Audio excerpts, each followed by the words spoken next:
and welcome to Alzheimer's Speaks Radio. I'm your host, Lori La Bey, and I'm so excited that you're joining us today. We are going to have a fascinating conversation as usual as we learn from people all around the world at all ages and stages of life. Stay tuned as we shift our dementia care from crisis to comfort. Here we go. What you think about, you will bring about dementia change. We will.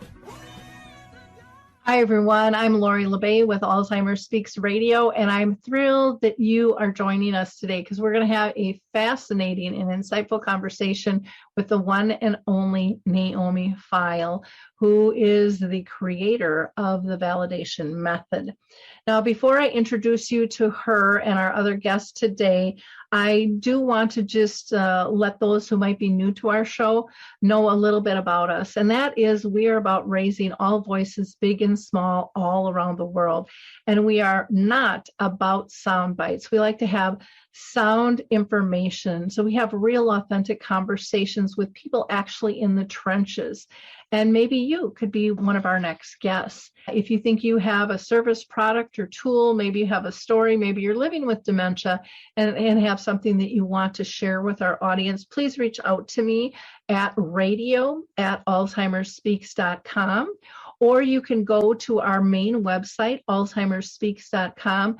There you will find a variety of category tabs that you can click on. One covers free educational resources, where if you click on that, you're going to find a variety of different things that you can tap into, from Dementia Map and Dementia Chats to Arts in Dementia, dementia-friendly communities, memory cafes. And we also have a service and program tab. We also do a variety of different programs. We can help you with marketing. And there is also a page for our book that's going to be coming out in 2023 called Betty the Bald Chicken, Lessons in How to Care. And then, of course, if you want to hear the story behind Alzheimer's Speaks, which is my mom's personal journey with dementia for 30 years, you can click on the mother behind the movement. So with no further ado, let's get this conversation rolling.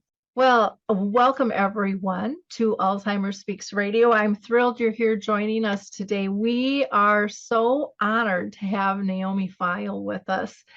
She is renowned all across the world for her work, and we are really going to try to highlight what she has done in terms of making a difference in thousands and thousands of people's lives. It's just absolutely been incredible. But before I introduce Naomi and Vicki, I first want to introduce you to Eilon Caspi. He is going to be the co-host with me today, and he's a wonderful colleague. He has worked with me on Dementia Chats. He is an assistant research professor, an author, and an advocate of our elders, those living with dementia and not. He is kind of a protector of all and a creative, just wonderful soul. So thank you, Eilon, for being with us and co-hosting this very important show with me today. I appreciate you taking the time. Thank you, Lori. I want to tell you a little bit about Naomi first, because I think her background is really interesting and will just set the stage to the conversation today. Naomi is the developer of the Validation Method, and she was born in Munich, Germany back in 1932, and she graduated from Columbia University with her master's degree in social work. She developed the validation method between 1963 and 1980, which so many people weren't even talking about dementia back then. So she was way, way ahead of her time.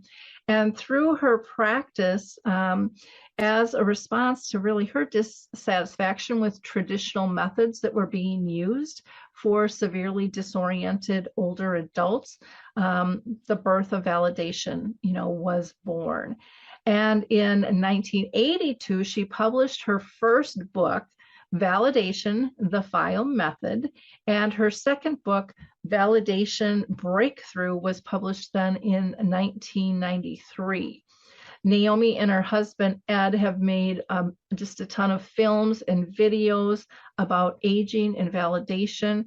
And since the mid 70s, she's done, believe this or not, over 1,000 workshops here in the United States and Canada, plus 1,000 workshops in Europe and Asia. So you can imagine how many lives this precious woman has touched. And she is kind of known as the godmother of person-centered care. So Naomi, again, so excited to have you on the show today. Thank you so much, Laura. I really appreciate it. Wonderful. Well, let me do a little introduction for Vicki, too. Vicki de Klerk-Rubin is, like I said, Naomi's daughter. And since 2014, she has really taken the role of executive director on for the Validation Training Institute. She is a Dutch trained, she's a registered nurse, and she holds her MBA from Fordham University. And of course, she is certified as a validation master. So to set this up a little bit more, Eilon, I want to ask you, how the heck did you first hear about Naomi and her work? Well, 20 years ago, I was a social work student at Tel Aviv University in Israel, and I was looking for another book. And I noticed the first edition of the Validation Breakthrough, this kind of orangey, it stood out on the shelf. I picked it up. I read it in one sitting. Vicki is pointing out to it now. And I was completely fascinated. I believe transformed as well. And I knew immediately that it has the potential to fill a huge void in whether it's care professionals or families' ability to support the emotional well-being, to enhance the emotional well-being, and to restore the dignity of older adults living with dementia. So I joined force. I shared it with my colleague, Chaya Koren, and we started a long process of trying to bring Naomi and the validation method to Israel. Fast forward, because I don't want to bore you with all the steps that went through that, and also including some pushback that we had. But fast forward today, there's a authorized validation organization in Israel. Many other people deserve credit for that, well beyond me. Kind of took the torch and ran with it. And there are 3 books translated. There are films translated to Hebrew. There are workshops regularly delivered in Israel. So huge impact in Israel. So that's how I learned about the validation method. Well, for me, I learned about Naomi when my mom was in a Volunteers of America nursing home. And that's when I was first introduced. And I was so excited to learn that there was somebody actually out there training and trying to improve lives. And then I was absolutely memorized when I sat in the audience and watched this woman just command the floor and make so much sense. And you're kind of sitting there going, why didn't I know about this before? And so I became a raving fan, wanting to tell everybody about Naomi that I touched, because she was and still is spectacular, and really that pioneering spirit that has just changed so many people's lives and so many business models as well. Vicki, I want to ask you, because I think this might be kind of interesting. Eilon and I both talked about it from a personal standpoint, but for you as a child of Naomi's growing up, did your sense of validation change over the years of what it really was and how much it mattered to so many? Well, actually, she developed it after I left home. Okay. I was off in college, and so my brothers really were there during the development. But shoot forward to 1988, I believe it was, Mom. And now you and you need to help me with this beginning part. I think we were talking about your first book, and you said, I need to, it's a mess. It's all mixed up and it needs some work. I said, and I was a young mother at the time and living in Vienna. And I said, I've got time. I'm happy to help. And I remember we came and visited, and you gave me all your books, the Freud, Jung, Erickson. They're all here on the same books. And you said, oh, all the references are there. And I had to go through every book to find the quotes or the references. And I always call that my training. That was my theoretical training in validation. So thank you for that. What a great story. What a great way to really learn. And well, let me carry that story just a tad further. I thought I knew everything. So I was asked to present at a nursing home. And I go in and I think I know everything, and I have the book there, and I do my song and dance. And there's a very experienced nurse sitting in the front seat like this. And she goes, oh, yeah? What do you do when Mr. Smith spits at you? And I ran to the book. And in that moment, I realized I knew nothing. Sure, I could quote you Freud and Jung and Erickson, and a fat lot of good that did me actually working with people. So that taught me a great lesson. And that was to really practice validation, to know validation. You've got to work with the people. And that's something, Mom, that you said 1,000,000 times. Thank you. Thank you for carrying that on. Because I would have. You know, I had heard that as a child, you actually lived in a nursing home where your parents worked. And most people listening are probably going to think that I just made a mistake. But Naomi actually did live in a care home growing up. So how did you come to live in a care home? Well, my father was a psychologist, and he was the director of this home. And my mother, then they called it a matron. She had to supervise all the cooking and the cleaning and all that. And someone who is the head of an institution at that time, they lived in that institution with their family. So that's how we had four rooms in this home. And my sister and I had the bedroom, one bedroom, my mother and father, another bedroom. And so as a child, I got to know the old people because the lady right opposite, there were rooms and hallways and then more rooms. And the woman that lived opposite my room, Florence Liu, we became good buddies. And so after the nurses had left, she gave me a signal. There's 3 knocks, and that meant all clear. Nurse is gone. So she came out, and we snuck down the fire escape, which was very dangerous because it was all made out of steel, and the steps had a lot of, they were crooked. But Mrs. Liu and I, we never fell. We went very carefully down the steps, and I saved my allowance.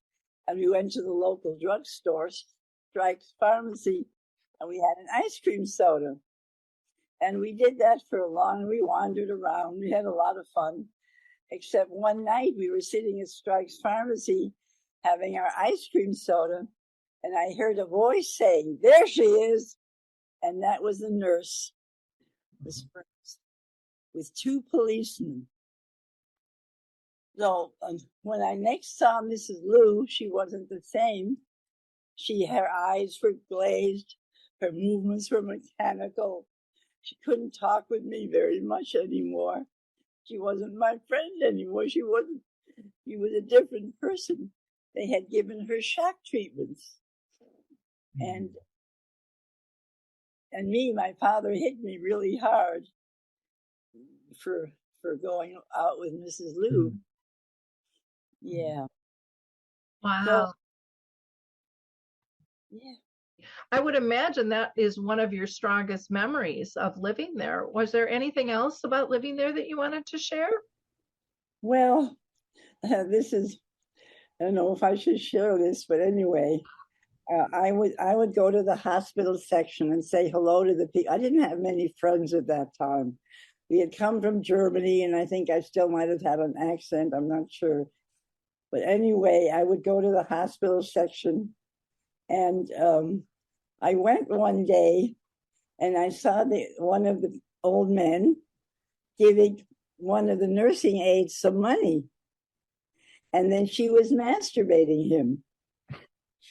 I was a little girl, but somehow I knew what was going on, and I never said anything. So I learned as a little girl that old people have needs, sexual needs, like most of us do, which need to be fulfilled somehow, maybe. And I learned that then. But I never told anybody about it because this nursing aide would have gotten into a lot of trouble, I think, for taking money from the old people. Absolutely. And my father wanted me to be a doctor all the time. So, because his father wanted him to be a doctor, and he never made it to medical school. He became a psychologist. So whenever something happened medically at the home, he would call me right away. We lived right at the back of the home. He said, "Come over now, Mrs. Smith is dying." So he called me, and I ran over there, and I saw this man whom I knew, and he was dying. And that's how I got introduced to aging and to death. And also my good friend, she was a resident. She must have been in her 70s, which was old at that time. Madame Ravinson. She came from Alsace-Lorraine, and she taught me French. So every day after school, I got my French book. I got it, and I brought it to Madame Ravinson, and we would talk French. We'd have a wonderful time. And one day, I took my book over to Madame Ravinson, and she wasn't there. And I found her in the hospital like a zombie, like not a person anymore. And then I saw people that I knew, that I loved, and they were dying or dead. So I think I learned to love old people, or people who didn't know where they were anymore, because I was with them. We became part of each other, and I loved them. Mm. So I wanted to I can't help but ask, because Vicki shared with us that there was an administrator that replaced your father at some point. And at some point, he has said something along the lines of, "Oh, Naomi is as crazy as the old people who live here." Do you want to react to that, to kind of reflect on that a little bit? Well, it hurt my feelings when he said that. It also got me really angry. But I couldn't get angry back at him. I never thought that anything he said had any merit to it. Mm-hmm. Part of the reason I ask is because many years ago in Israel, there was a legendary director of an adult day health program for people with dementia, Meira Eckstein. She passed away about a decade ago. And the reason why I asked the question is because she was extremely successful in connecting and validating and humanizing and the whole dignity and emotions. She would go on tables and dance with residents on tables. She would go with an umbrella into a shower with a resident who refused to take it. I mean, she would do all those creative things. That's why I asked the question. I should have probably started with that. That was my intention. What I meant is the creativity and to connect in an intuitive way, as you've done. Yeah, it is. You're creating a new relationship with another human being, and you're taking in some of their personality, who they are, and they take in some of what you are, and there is a closeness between me and the other person, which enhances me and enhances them. And so people who are just sitting there with their eyes just staring into space, rocking back and forth, if I gently enter into their world through gently touching an eye contact, and then that person looks at me, it's like I've helped give life to that person, and they have enhanced my life as well. So there's so much satisfaction and joy when you enter into the world of another human being. It adds to yourself. Absolutely. So my question is, can you share how you created the validation method? I know it's a big question, but still, if you can give kind of the highlights. How did you create the validation method? My background was social group work, which is how you work with groups. And that's what I did when I became a worker in the home for the aged. I had a group. I called it, and we interacted. People who didn't talk started to talk anymore, to talk again. A person who always yelled, "Shut up, shut up, shut up." He became the shutter-upper. I gave everyone a role. And at the end of the group meeting, I said, "Okay, Mr. James, take it away." And he said, "Shut up." And everybody shut up. And so he felt good. The group was over. And tell me your question again now. Yeah, it's kind of reflecting how you created the validation method. You talked about the group work. Yeah, then I was trained in social group work. And I used my training to giving people social roles. We had a president, we had a caregiver, and music.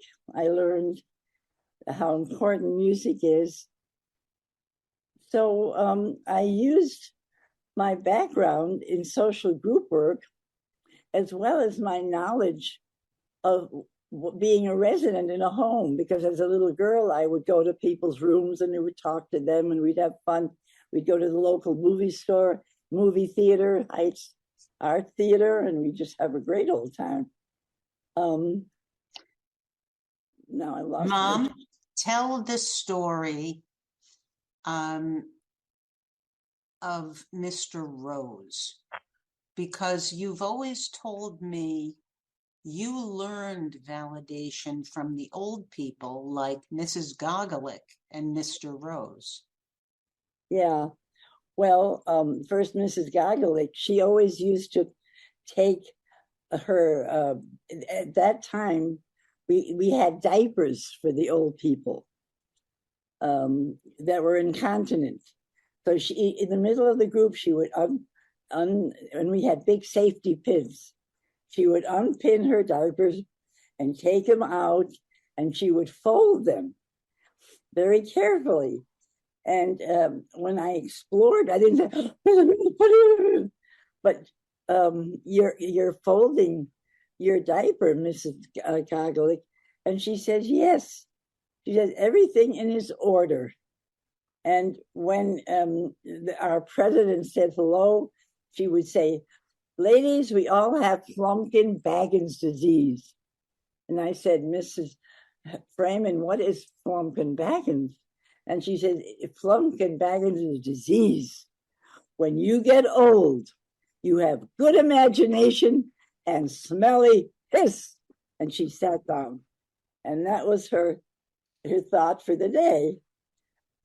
Oh, and Mrs. Gargalik, she had a big purse. And she was always with this purse. And she would put papers and papers in it.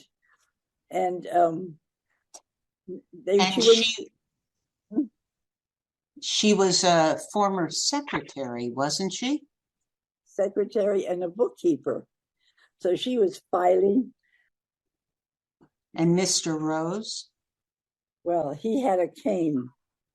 And the reason he was in my group is he was aware of time and place, but he bothered everybody. And also, he shook his cane and he said, "Goddamn son of a..."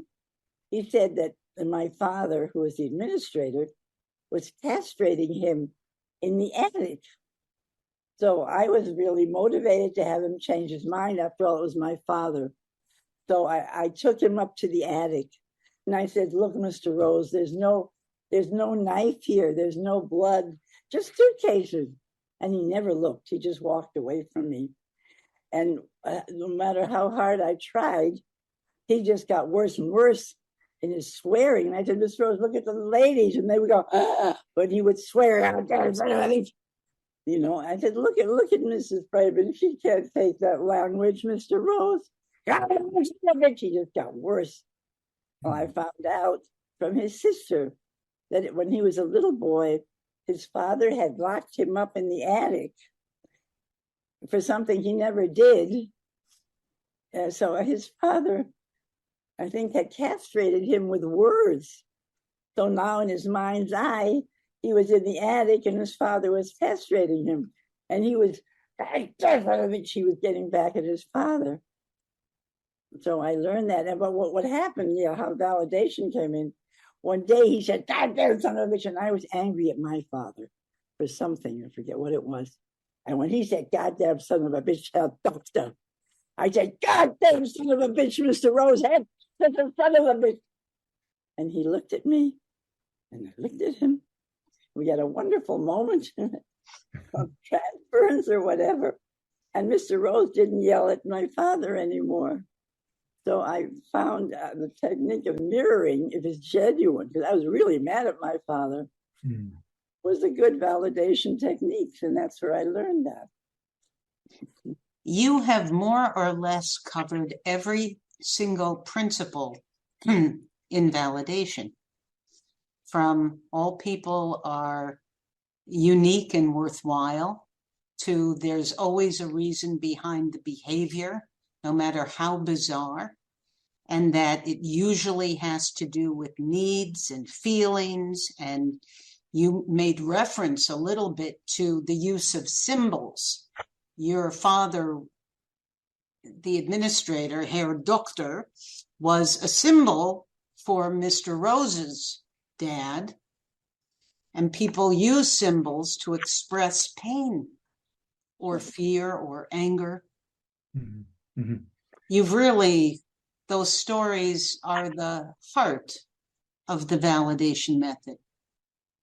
Right. Thank you, Vicki. And Naomi, I would like to ask, for those who are not familiar with the method, how would you describe the validation method? The validation is a theory and a method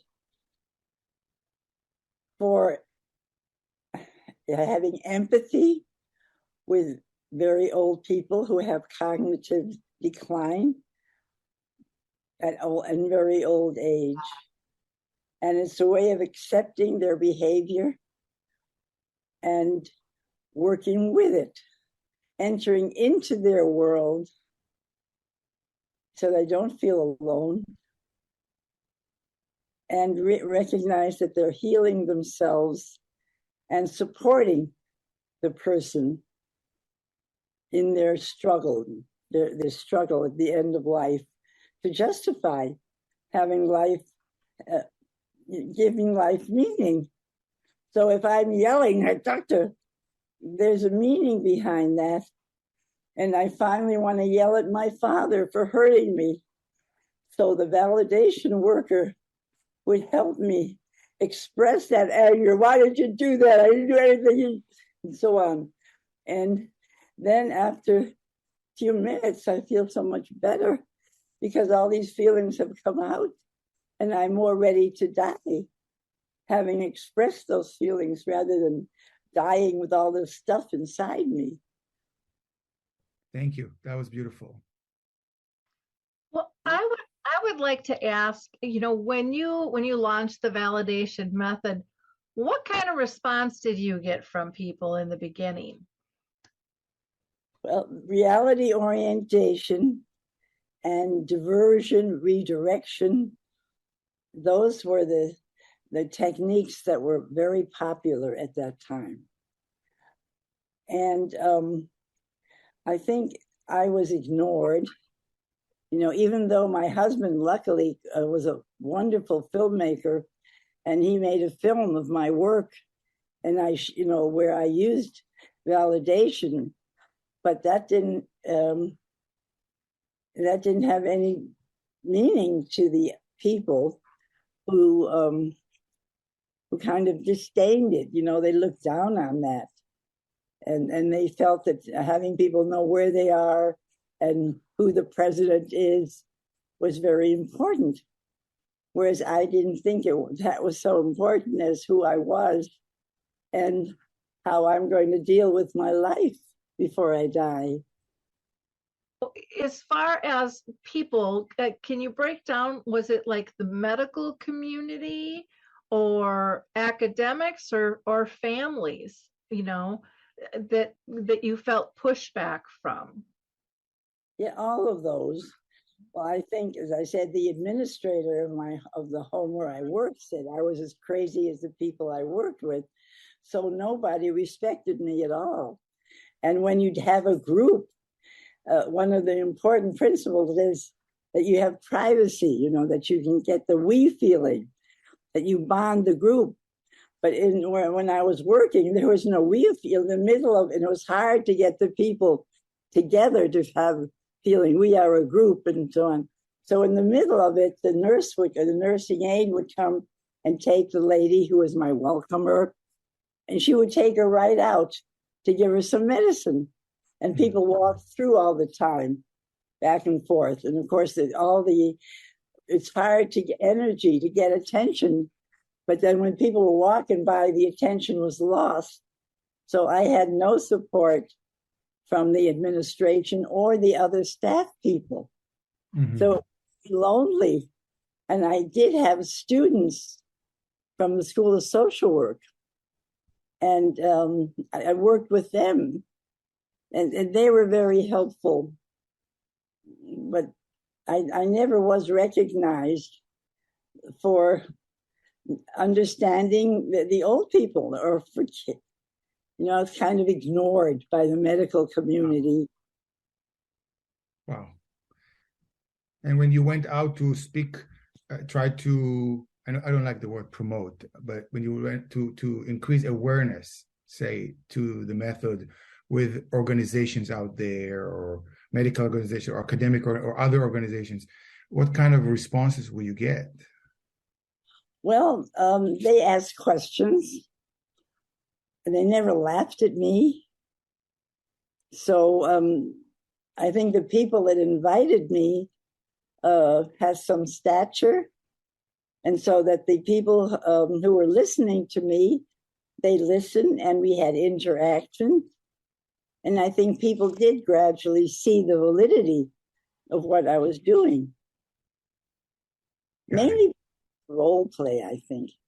I think otherwise it would have been just like another, other people had theories, but I think my role play was genuine, and that helped the people identify. I wanted to ask you, looking back at all those years, all those decades, what are some of the main misconceptions that you encountered along the way, along this journey? One of the things I'm noticing is people say, oh, yeah, I know validation. You just go with the flow. So, what are some of the misconceptions you encountered along the way about the method? Oh, lying to people. when in validation, when you rephrase, I should say, I have to go see my mother. One way of reaching me is rephrasing with the same kind of emotion. Mrs. Feil, you want to see your mother very badly. Yes, I do. So that's lying. The misconception is rephrasing with empathy is lying. When it's a way of communicating actually and exploring with that other human being and making that other person feel more settled, more at home with the world. And they say it's lying to the person. Mm-hmm. Right. Now, I have gotten a therapeutic lie, which is different. Like if I say to you, I have to go and see my mother, then therapeutic lie is your mother's doing the laundry. She'll be right here in a minute. We have all this ice cream for you to finish. Well, I will go and finish the ice cream. But on what they don't recognize is that we have many levels of awareness. And on a deep level, subconsciously of awareness, I know my mother is dead because I was at her funeral and I saw her eyes close. And I remember the thump when her body hit the casket to go under the earth. I can hear the thump of her body. That I will never lose. Mm-hmm. Thank you. You know, one of the things that I think was so important for me anyways, and it just really opened up my eyes, was when I saw the video of you with Gladys Wilson. We really can have an impact on other people. We just have to slow down and pay attention. And to me, that was such a gift to be able to see that video and to be able to share it with others, because that empowered me as an individual to make a difference. Can you tell people about the video that you did with Gladys Wilson? How did that touch you? Were you expecting that response from her? No, I didn't know her. I shouldn't have known her background. But as I say, I knew that she was religious, that she had been to church.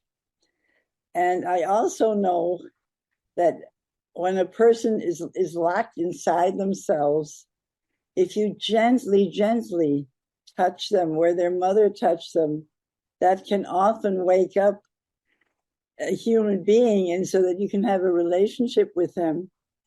And so when I sang Jesus Loves Me, it's a song that this old woman felt very deeply. And when I very gently, starting with the fingertips, but gently moved upward to touch her cheek where her mother had touched her, but very slowly and gently. And we sang Jesus Loves Me. And her eyes opened and we had a communion with each other. And I think she started to talk after that.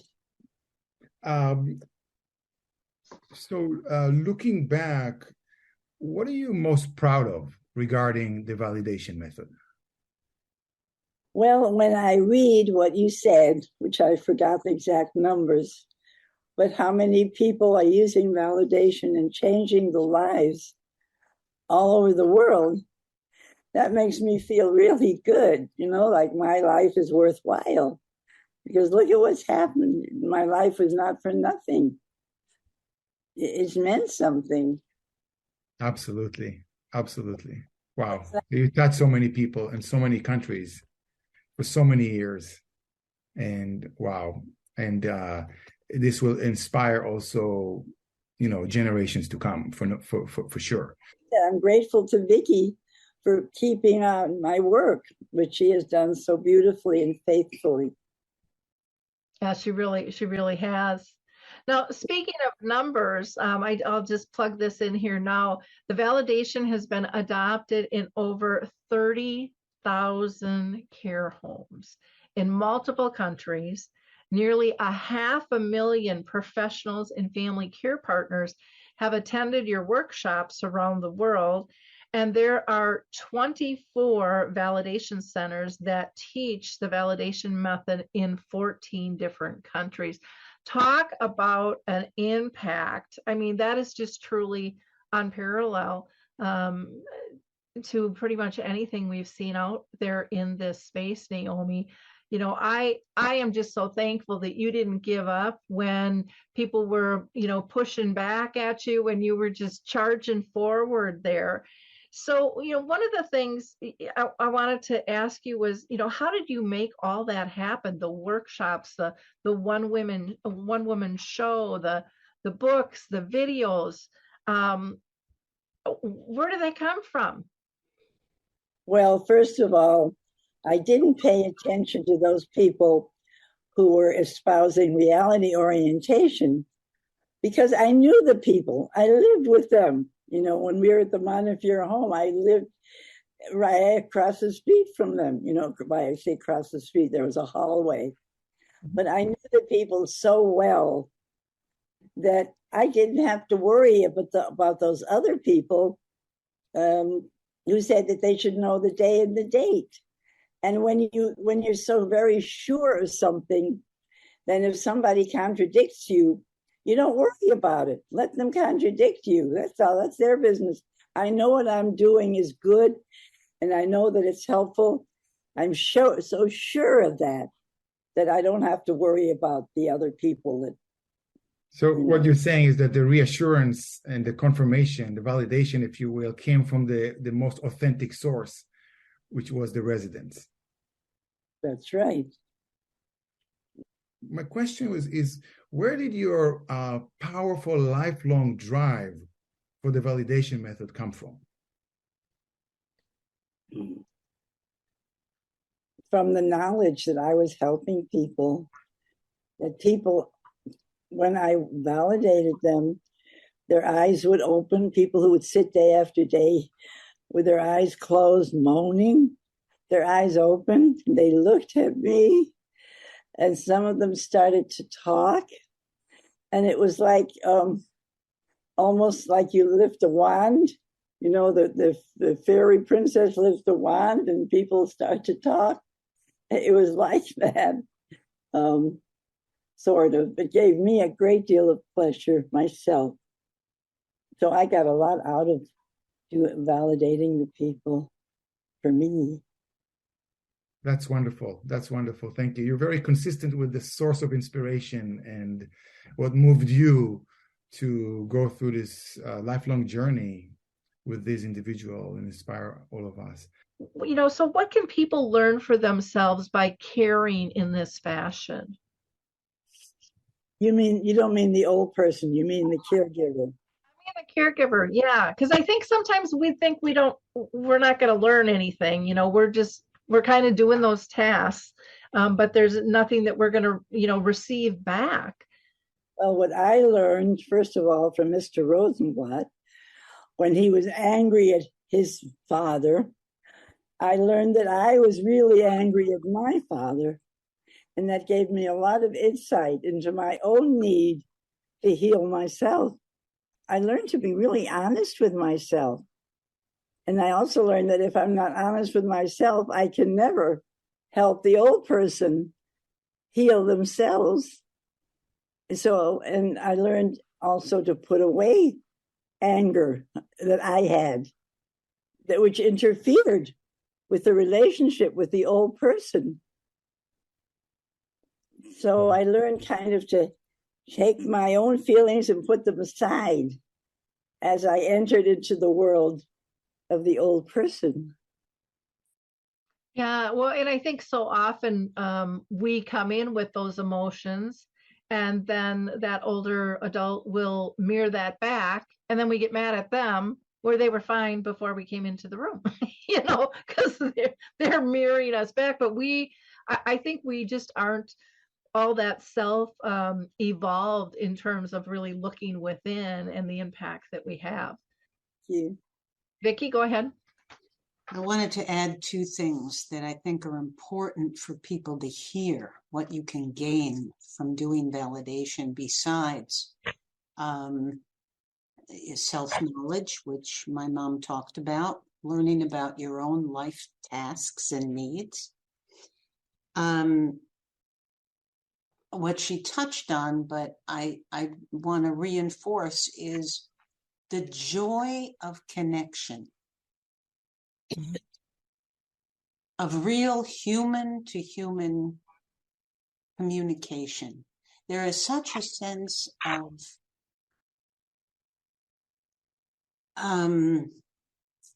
satisfaction, for lack of a better word. And the other thing that I got is learning to let go of being right. You know, I want this person to bathe now. And to recognize, that's my need. That may or may not be this other person's need. And to be able to think in that way. That's wonderful. Vicki, thanks for adding that. I want to just kind of read a short quote from the late Tom Kitwood. And maybe it's as a segue to the next question, and perhaps if you have a reaction.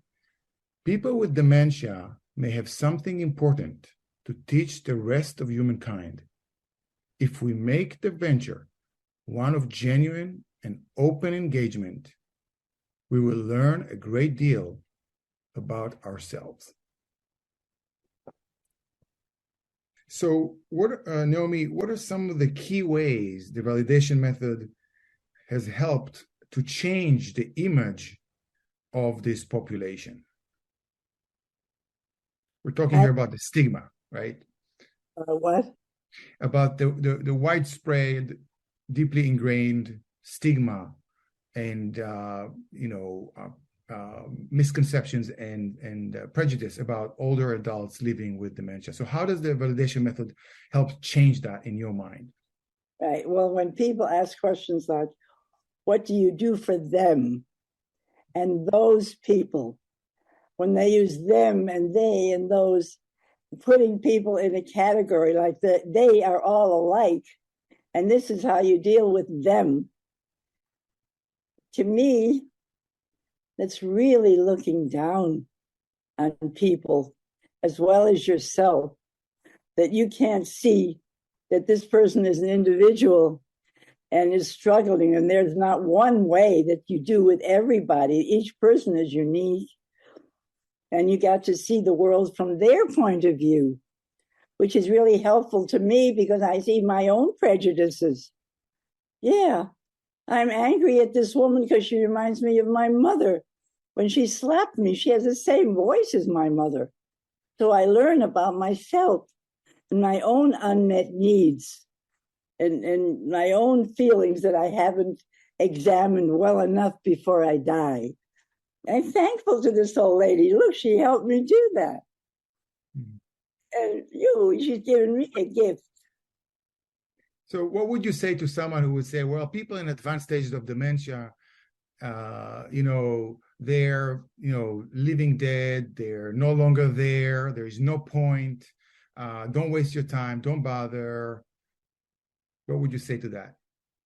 I would say these people are very much in need of you to get into their world and to bother. You need to bother. You need to listen to their needs and also to their unmet needs, to their struggles now in old age to heal themselves. This woman, look at who hates her father. She needs to express it. She needs to work it out. She doesn't want to die with all this anger against him. Let me help her. Thank you. Thank you. That was so beautiful.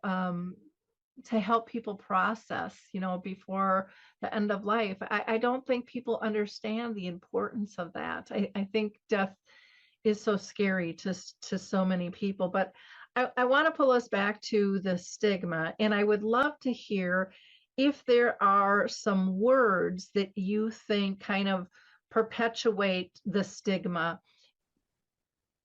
Can I ask you to talk about the word dementia?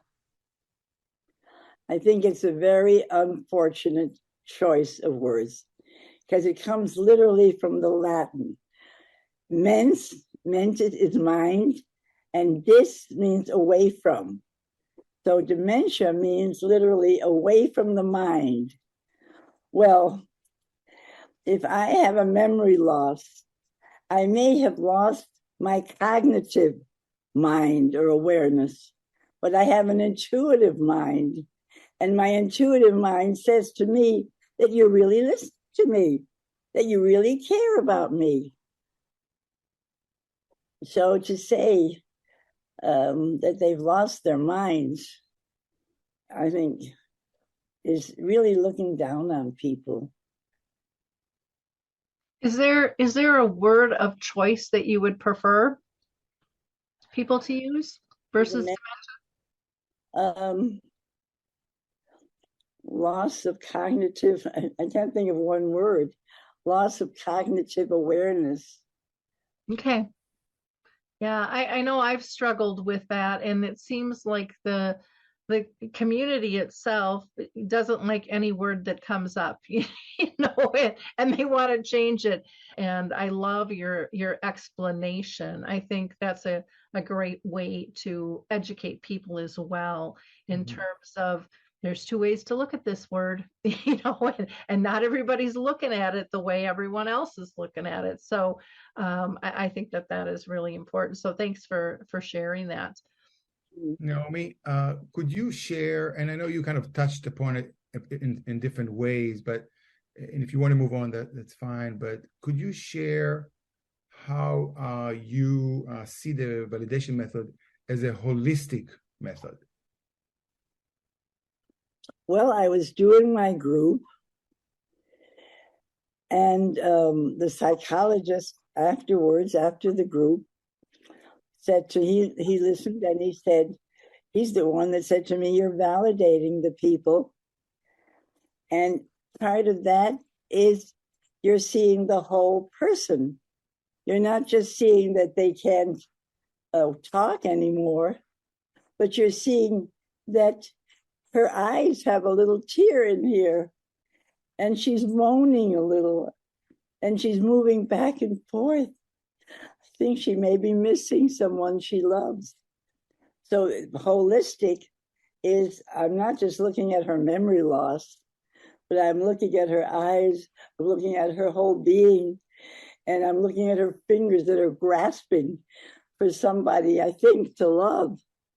And that would be holistic. I'm looking at the whole person as well as their physical movements, the emotional need. Wow, that's very powerful. What you see is the importance of learning the early life history of people with cognitive decline. What do you see is it with your method? How important is that? I think it's very important because it helps you understand the meaning behind the behavior. So when Mr. Rose shakes his fist up and says, "Goddamn son of a bitch," there's a meaning behind that. And I look at his history, and I talk to his sister, who tells me that he was locked up in the attic when he was a little boy, punished by his father. That helps me understand. So history is very important. Thank you. Thank you. So many times those behavioral expressions, or I should say human expressions, understandable human expressions, are taken out of context, because a lot of times for different reasons, the people who provide the care, the professionals, for different reasons, may not have access to early life, those pearls from life, right? There's actually a position in the UK, they call it the locksmith position, and it's a full-time position, and a critical piece of the job description is to learn about the early life history and to identify those pearls with which you can work with the person. Right. That's right. Very, very important. Well, I'd like to switch gears just a hair here and talk about you personally. You're 90 now. Have you felt stigmatized due to your age? Well, when I still go into groups, like I go into improvisation groups. And I think that people are surprised when I interact and verbally interact. Wonderful. So sometimes they look at me and they applaud, not because of anything I've done, but because I'm old and I'm still there. Yep, you're still participating. Yeah. I think that just points out the lack of expectation. We were kind of put in a box and people don't expect that. And it's like, well, how sad is that? And then when we don't expect it, a lot of times we don't give the opportunity for people to be able to participate there. So thank you for stating that. What are your wishes for the future, for yourself and for validation? Well, I'm hoping to live another year or two for myself. And I'm certainly grateful to Vicki and all of you here for carrying on validation. That's what I'm hoping, that everybody who knows about validation will teach it to other people, and that it will live on that way, maybe through the centuries. And that would be wonderful. Yeah, really. And I mean, validation is so valid. I mean, it's just a prime tool that I think everybody needs to have. As far as a message for young professionals, people, stepping into this space, and we're getting young professionals by age, and we're getting kind of newbies that might be older stepping into this profession as well. What advice do you have for them? To recognize that this old person has the same basic needs as you. And when I'm sitting alone, you want love from your husband, and I need love from my caregivers who would symbolize my husband. Just as you need to get out your anger sometimes, so I do need to get my anger at my father who hurt me. So there is a connection between me, the old lady, who is acting out with damage to my brain cells, to my controls. There is a connection between me and you, the younger person, who has those same feelings, but maybe doesn't even recognize them or doesn't want to give vent to them. Very true. It really is about paying attention and pulling somebody in instead of pushing somebody away. So, Naomi, looking back, is there anything you would have done differently?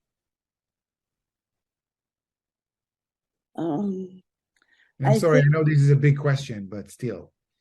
Yeah, I think I would have been more assertive to all the people, all the big organizations that looked down on what I was doing. I should have been more confident and maybe done more writing and talking about the value of validation. Instead, I think I was more intimidated by these big organizations that put me down. But I kept going because I knew what I was doing was right, because I knew the people. But at the same time, I was aware that they were putting me down. That's wonderful. That's going to be empowering for many people who will watch this. Thank you. I'm wondering if you don't feel comfortable answering this question, no worries, but how do you see yourself nowadays? How do I feel? How do you see yourself? How do I see myself? Well, I see myself as having contributed to the field of aging and living, and that gives me a great deal of pleasure. Also, I see myself a little bit sorry that I'm not, the actress in me loves to perform, and that'll always be a part of me. I think I don't have that opportunity anymore. So that's I have to come to terms with that. But I see myself as having done a lot, and I should be satisfied. I don't have to be a great actress to feel satisfied, but I wish I were. Go ahead. Erickson's last stage, integrity versus despair. Where are you on that continuum? I think deep down, I like myself. And I'm glad I did what I did. I wish I had done it more. I wished I was more self-assertive, but I wasn't. But I still reached a lot of people. So I think I've come to terms with what I did and what I didn't do.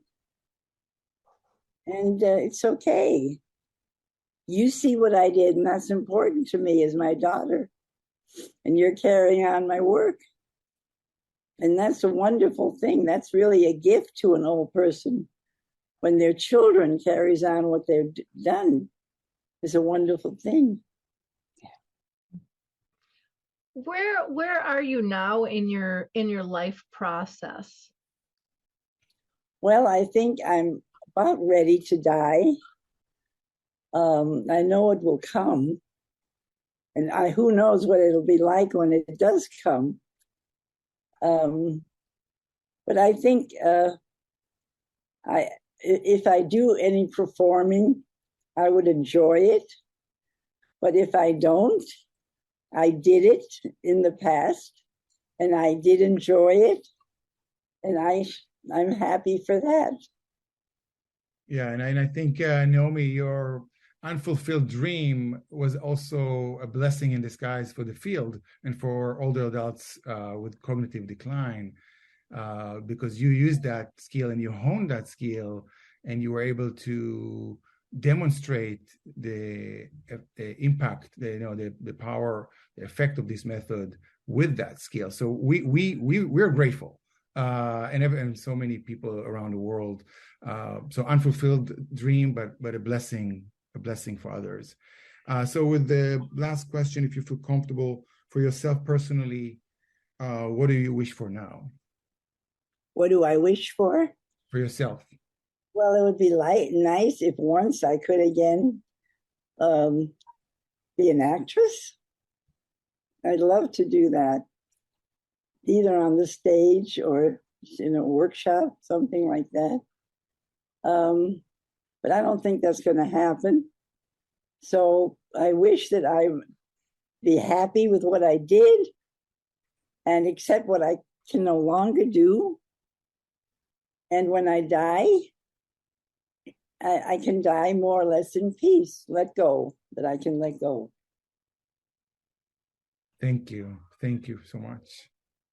Well, this has just been such a brilliant conversation, and it just has been such an honor for me, and I know for Eilon as well. Is there anything that we haven't discussed that we need to get out there to our audience about yourself and your work? I think it's so important to have a good relationship with your children. And I'm so glad that Vicki and I have a good relationship, because we've been through a lot of storm and stress. But we've come through it. So I would just tell a person my age, make peace with your children. Make peace with those you love. And make peace with your unfinished desires. And concentrate on the ones you've done, and the good things you've done. Vicki, I wanted to ask you if there was anything that we haven't covered. I know that I do want to ask about the 4th edition. Yeah, the validation breakthrough, and maybe you can highlight that for us, and anything else that you think we missed. Well, to make it very short, we have a team of expert teachers, validation masters, that listen to people's reactions.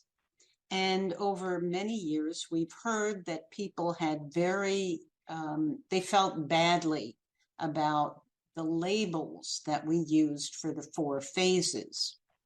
And so this group of people sat together and discussed how do we handle this criticism.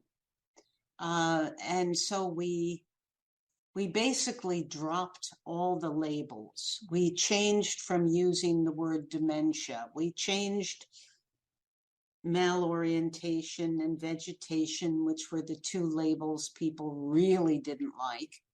And now we don't use any labels at all. We just basically rewrote the book with descriptions of behavior and ways of communicating, which is really the heart and soul of validation. That's what you're looking at. How are they communicating to me? And the second thing we did was we updated the stories to more present time examples. So instead of talking about somebody having been in World War II, we're now talking about somebody who had been in Vietnam, for instance. And I think that makes it more accessible to the younger people who are now reading the book for the first time. And those are the changes we made in the 4th edition.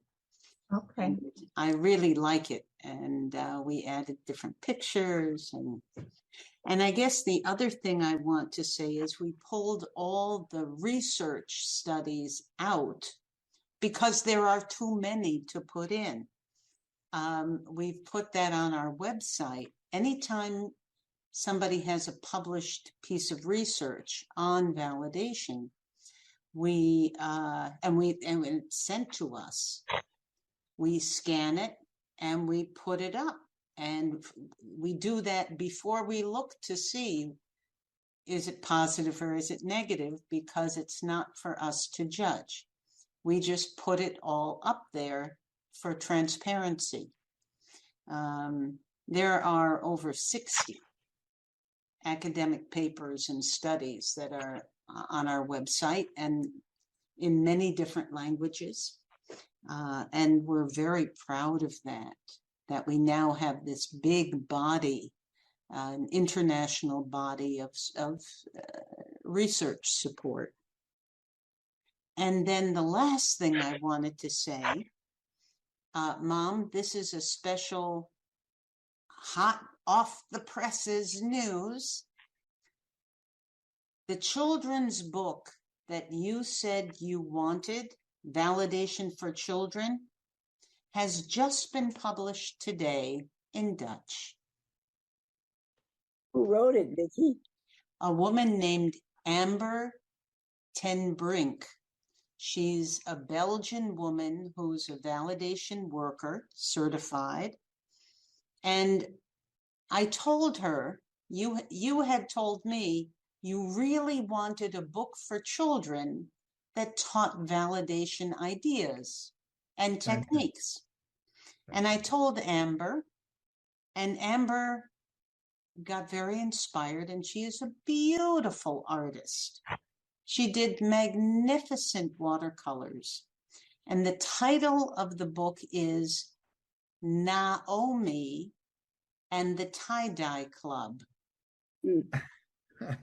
And the main character is a woman who looks just like you, who is living in a care facility. That's wonderful, Vicki. Yep, I will pass that on to Amber. But I just want you to know that when you put your dream out there, Vicki. sometimes it becomes reality. Wonderful. Wow. Oh, that is fantastic. Absolutely. Thank you for sharing that with us. That's absolutely brilliant. Eilon, anything else that you wanted to comment on before we give out contact information? Because my gosh, we got to point people in the right direction. So I just want to very briefly to Naomi say thank you for showing us the way. Thank you. And thank you for following and leading. Well, you're a pretty bright light. You can't really miss you. So you really have beamed a path around the world that has just changed hearts and minds and souls. So again, thank you all for listening. I hope our viewers will like, click, and share. This has just been such an important conversation, and more people need to learn about the validation method. You can go to their website, which is vfvalidation.org. We have a link where you can purchase training videos at vimeo.com/on-demand/Naomi Feil workshop. They have a YouTube channel. You can go and sign up for their newsletter. They have a Facebook page called Validation Helps. You can go to LinkedIn to learn more about the Validation Training Institute. And of course, they're on Twitter as well as Validation Helps. And you can also contact Vicki directly via her LinkedIn. So we will have all these links for you in the show page. And again, thank you all. This has just been, again, such an honor and a privilege to have this conversation with you, Naomi.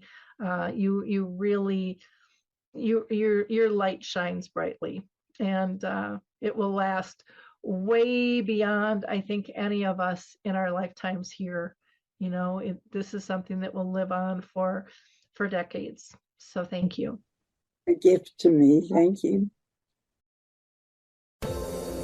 Hi, everyone. This is Meredith from the Senior Fitness with Meredith podcast, where I discuss all things for seniors, from fitness, your health and wellness journeys, how to be all over strong and beyond. I also have my mini podcast called Motivation with Meredith. It's a great, quick motivational pick-me-up for your days. Join me, listen now, search for Senior Fitness with Meredith on your favorite podcast platform.